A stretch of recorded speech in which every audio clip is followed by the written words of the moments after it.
Welcome to my channel. महत्त्वाची सूचना. या व्हिडिओमधील सर्व माहिती केवळ शैक्षणिक उद्देशानं दिलेली आहे. ही कोणत्याही प्रकारची गुंतवणूक सल्ला नाही. गुंतवणूक करण्यापूर्वी कृपया स्वतःचा अभ्यास करा किंवा आपल्या आर्थिक सल्लागाराचा सल्ला घ्या. या व्हिडिओतील माहितीवर आधारित घेतलेल्या कोणत्याही निर्णयासाठी आम्ही जबाबदार राहणार नाही. धन्यवाद. कल्पना करा, एखादा व्यवसाय असा आहे जिथे यंदा त्यांचा नफा तब्बल 71% वाढलाय. बापरे, 71%! म्हणजे बाहेरून सगळेजण नक्कीच जल्लोष करत असतील. अगदी बरोबर, पेढे वाटले जात असतील. पण जर आपण त्या कारखान्याच्या आत जाऊन पाहिलं ना, तर त्यांच्या मुख्य इंजिनमधनं एक भयंकर करकर असा आवाज येतोय. अच्छा, म्हणजे आत काहीतरी गडबड आहे तर. हो ना, त्यांची मूळ कार्यक्षमता चक्क निम्म्याने कमी झाली आहे. आता वरवर पाहता हे अशक्य वाटतं. साहजिकच आहे. जर इंजिन खराब होत चाललंय तर नफा एवढा कसा काय वाढू शकतो? हाच तर प्रश्न आहे. आणि भारताच्या सर्वात मोठ्या जलविद्युत कंपनीच्या म्हणजेच NHPC लिमिटेडच्या नुकत्याच आलेल्या चौथ्या तिमाहीच्या निकालांमध्ये अगदी हेच घडलंय. NHPCचे निकाल मी सुद्धा पाहत होते ते आकडे. तर या सखोल चर्चेत आपण याच गोंधळात टाकणाऱ्या आकडेवारीचा वेध घेणार आहोत. एका बाजूला विक्री वाढतीये, निव्वळ नफा गगनाला भिडतोय, आणि दुसऱ्या बाजूला कंपनीच्या मूळ कामकाजातून येणारा नफा मात्र वेगाने खाली कोसळतोय. अगदी तेच. तर हा विरोधाभास नक्की काय सांगू पाहतोय हेच आपल्याला आज उलगडायचंय. नक्कीच. कसं आहे, हा विरोधाभास कॉर्पोरेट जगातील एका मोठ्या सत्याकडे बोट दाखवतो. बऱ्याचदा आपण फक्त अंतिम आकड्यावर म्हणजे त्या नेट प्रॉफिटवर लक्ष केंद्रित करतो. हो, बातम्यांमध्ये तर तोच आकडा सर्वात मोठा दाखवला जातो. बरोबर. पण फायनान्सच्या जगात ना, निव्वळ नफा हा कायम खरा आरसा नसतो. म्हणजे तो दिशाभूल करू शकतो. अगदी. कधी-कधी इतर मार्गांनी आलेले पैसे किंवा करांमधील जुळवाजुळव यांसारख्या गोष्टी मूळ व्यवसायाच्या कमकुवतपणावर पांघरून घालू शकतात. अच्छा, म्हणजे आतली परिस्थिती लपवली जाते. एक प्रकारे हो. आणि NHPCच्या बाबतीत हेच घडताना दिसत आहे. आपण इथे फक्त काय घडलंय हे पाहणार नाही आहोत, तर या आकड्यांच्या खेळामधील का आणि कसं हे उलगडून दाखवणार आहोत. आणि हे समजून घेण्यासाठी ना आपण आकडेवारीच्या जंजाळात जाण्यापूर्वी एक साधं उदाहरण घेऊया. हो, नक्की. सांगा. समजा एक खूप मोठं आणि प्रसिद्ध हॉटेल आहे. यावर्षी हॉटेलमध्ये ग्राहकांची तुफान गर्दी झाली. लग्नाचे मोठे सीझन आले. म्हणजे त्यांचा एकूण महसूल, ज्याला आपण रेव्हेन्यू म्हणतो, तो खूप वाढला. बरोबर, तो वाढला. आणि त्याच वर्षी हॉटेलच्या मालकाने काय केलं तर त्याची एक जुनी रिकामी पडलेली जमीन विकली किंवा त्याला सरकारकडून जुना टॅक्स रिफंड मिळाला असं समजूया. अच्छा, म्हणजे हॉटेलच्या व्यवसायाव्यतिरिक्त अचानक आलेले पैसे. हो, यामुळे वर्षाच्या शेवटी जेव्हा हिशेब झाला तेव्हा निव्वळ नफा खूप मोठा दिसला. साहजिकच आहे. पण जर आपण त्यांच्या स्वयंपाकघरात जाऊन पाहिलं तर चित्र वेगळंच होतं. गॅसचे दर वाढले होते, भाज्या महाग झाल्या होत्या. आणि मुख्य आचारी सोडून गेल्यामुळे दुप्पट पगारावर नवीन लोक ठेवावे लागले असतील. अगदी अचूक. म्हणजे प्रत्यक्ष हॉटेल चालवण्याचा, ती डिश बनवण्याचा जो खर्च होता ना, तो इतका वाढला की हॉटेलच्या दैनंदिन कामकाजातून मिळणारा नफा प्रत्यक्षात कमी झाला होता. हे उदाहरण या परिस्थितीला अगदी चपखल लागू पडतं. आता आपण याच हॉटेलच्या संकल्पनेला ना NHPCच्या प्रत्यक्ष आकडेवारीशी जोडून पाहूया. नक्कीच. जेव्हा आपण चौथ्या तिमाहीचे युअर ऑन इयर म्हणजे गेल्या वर्षीच्या याच तिमाहीसोबतचे आकडे पाहतो, तेव्हा NHPCचा महसूल किंवा टॉप लाईन 2,347 कोटीवरून 20% वाढली आहे.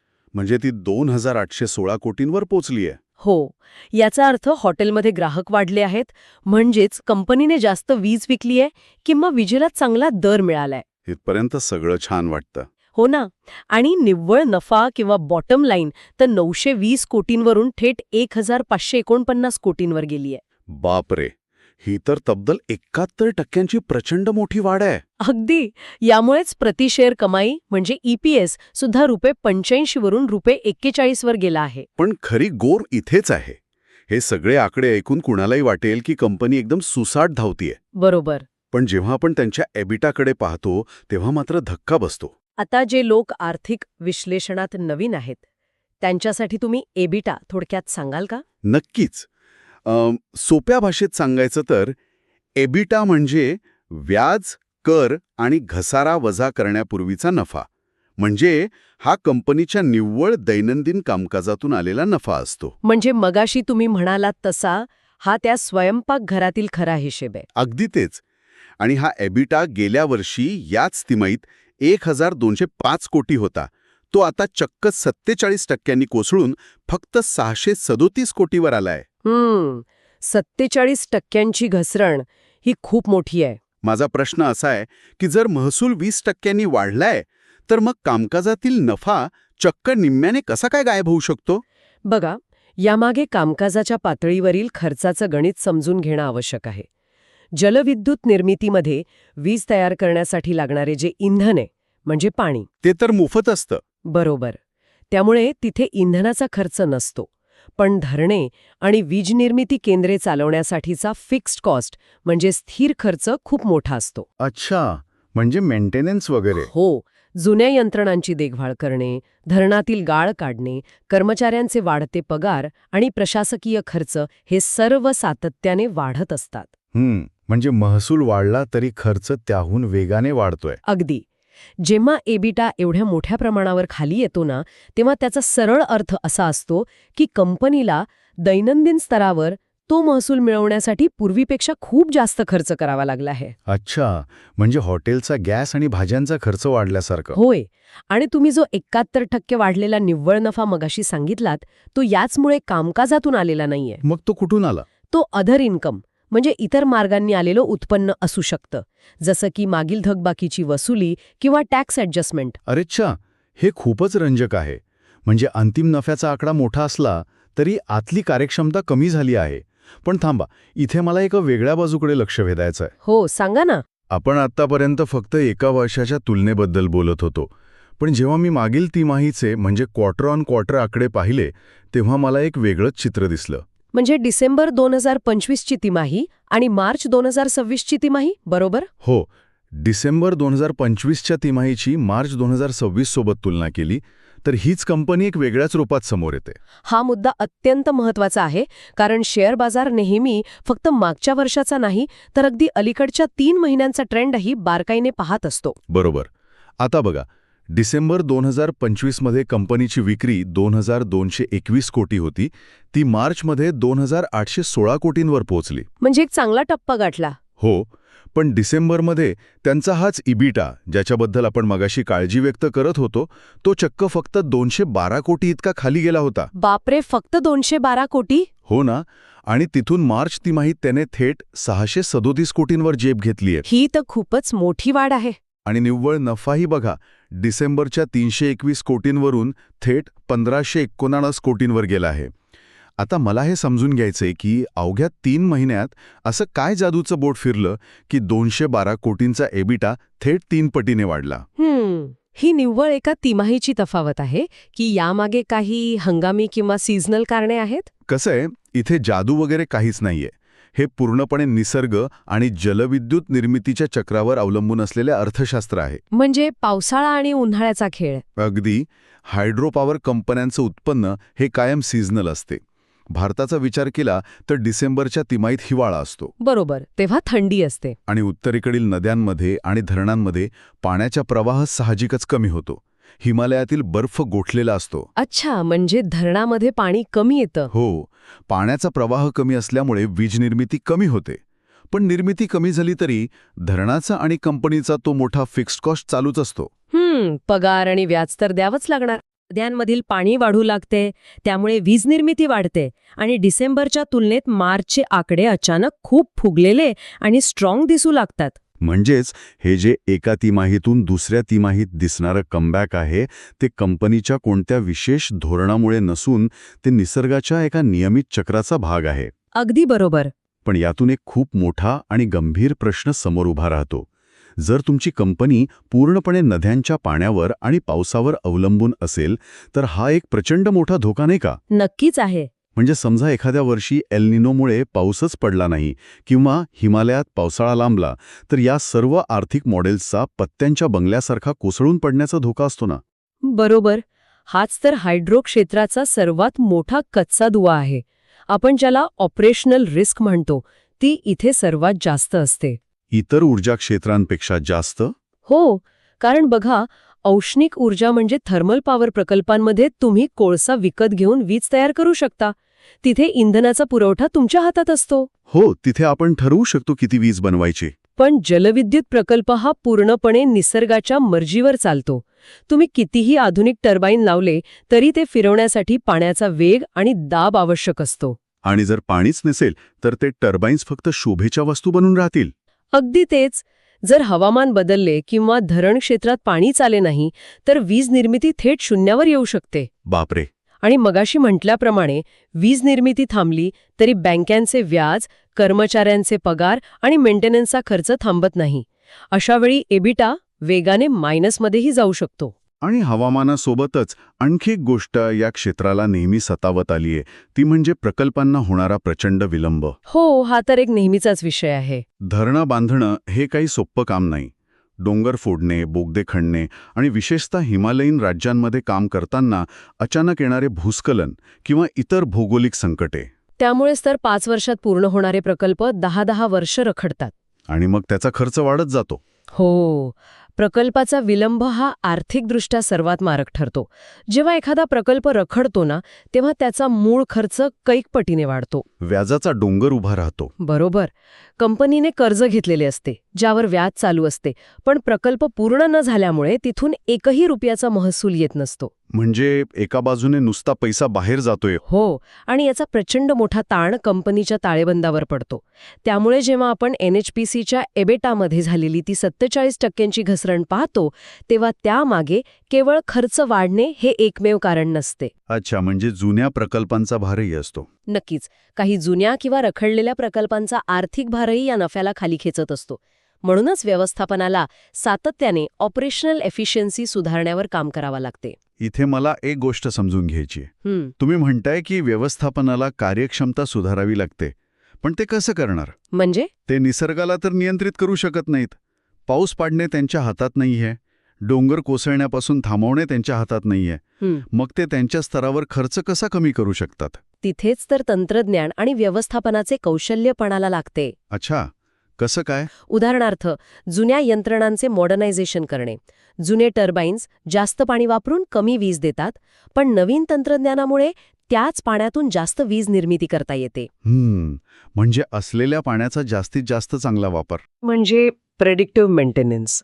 मशीन खराब झाल्यावर ती दुरुस्त करण्यासाठी जो मोठा खर्च आणि वेळ जातो, तो टाळण्यासाठी आधीच डेटा आणि सेन्सर्सचा वापर करून देखभाल करणे.